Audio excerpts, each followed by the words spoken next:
These are all different virtual machines I've made playing around. I've got one for the small business server. I've got another one for the small business server. This is what it looks like from an offline backup, the one that I came in and did on a Saturday. Okay, it doesn't even pick up the name of the server. It's its own little Windows environment. It has no idea about the world that it's backing up. It just gives you enough essence to reach the data and pull a copy of it. So they're two different beasts. So I had to hand touch this one up a little bit more than what I did on this one. This is automatic because it came off of your disks. Okay, so let's go with one that we had. The procedures tell us we need to make a couple changes. So what we do is we highlight the one and we go to settings, or you can right click and go And to settings. you're doing this on not the one we just made, but a different Yeah, I do one? want to do the one we just made. Thank you, Okay, the Kate. bottom Thank you, there, Kate. yeah. Thank you. Yes. Okay. How many do you have on there? I've got App Server done about 3 times. I got SQL and Small Business. What I don't have is Citrix. But this is just the C, right? The C drive is all that you restored? Well, no. It's the whole thing. But did we really restore? We recovered. Everything's on here. But We just put hooks into it.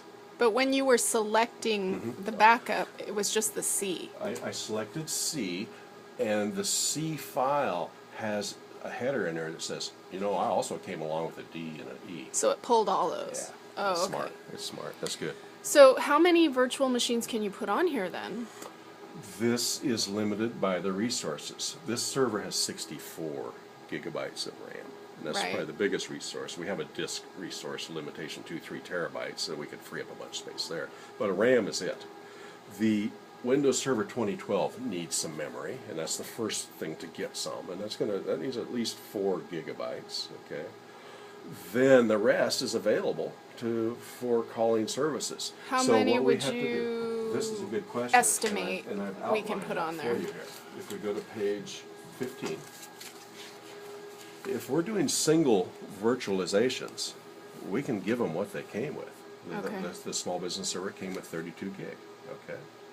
The SQL servers each and the app had 24. Citrix only has 16. So if we gave them what they came with, we're good. But if we added up 32 plus 24 plus 24, we exceeded 64. So we're going to have to start crimping back or adding more memory in here. We don't need to do that.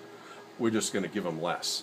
What I can do is adjust this. Okay, I like my small business server to run the 32 gig because it has Exchange and some other things on there. But you know what? My app server could get by with 8. So you have to start doing some number balancing there. It'll tell you don't have enough resources, okay, if you try to overdo it. But let's go, we haven't crafted anything right now, and guess what? It started off with 512. So it's giving you a whole summary, the name of the machine, the version, and notice it's calling it Windows 7, okay, because that's the That's what's on SQL, server. excuse me, we're doing the SQL Server. That's Windows 2008 R2. So that's the 7 version. If you go one level back, non-R2, which is what your small business server is, that's Vista. So the Vista code set was the same as small business server.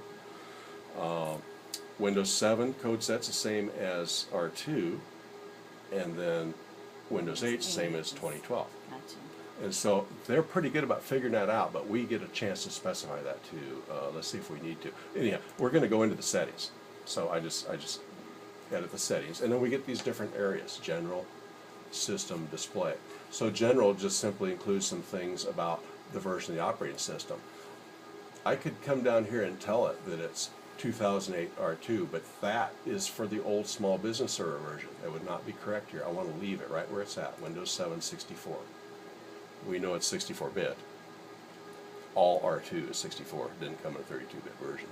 And we know SQL Server is R2. So we have to, and that's listed in the specifications, to help you say, how do I know the answer to the question? It's there. Okay. So nothing to change here. Under Advanced, this is telling you where the files are going to exist. It's going to be the snapshot folder. If we take snapshots, because the cool thing about a virtual machine is you can say, well, that's all nice. Freeze. You can take a picture of it and put it away. Reload the snapshot, and it's right back where it was. Pretty powerful. Shared clipboard, some options. We're just not messing with any of this stuff. We can put a note in here.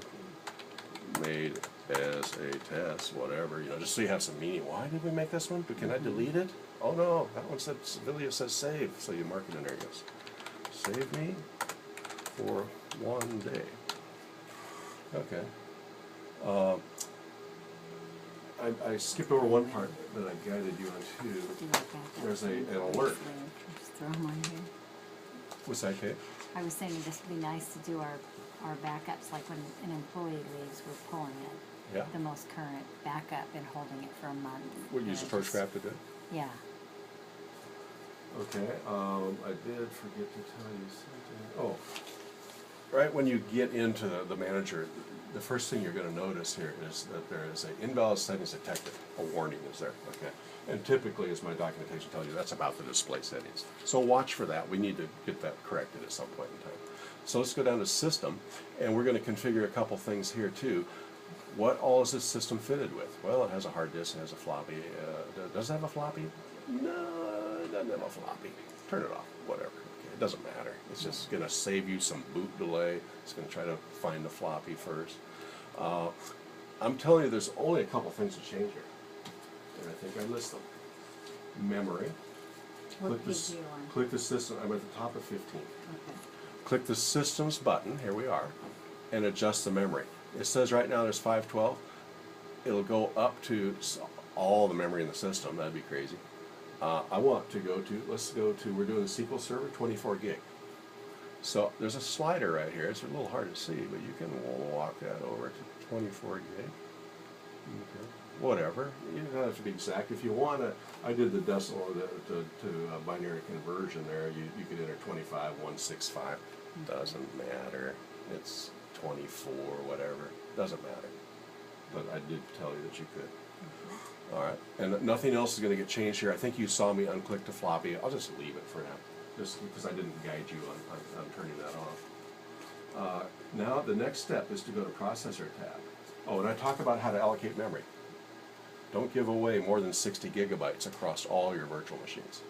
But keep in mind, I may have one here that's got 32, and another one's got 32. Well, that's too much, all right, but they're off. It doesn't matter. It's only when they're all running concurrently that it starts to fight for resources. And the one problem I had, when I ran all 3 servers and left it overnight, it blue screened. The server 2012 blue screen. Had a memory leak, something consumed too much. I was... So we can I make didn't give it them enough. all equal to their system That's what I would RAM do for size, you're doing but one just make machine. sure we're not running them all at the same time. Yeah. Or At you'll get least, reminded yeah. if you try. Okay.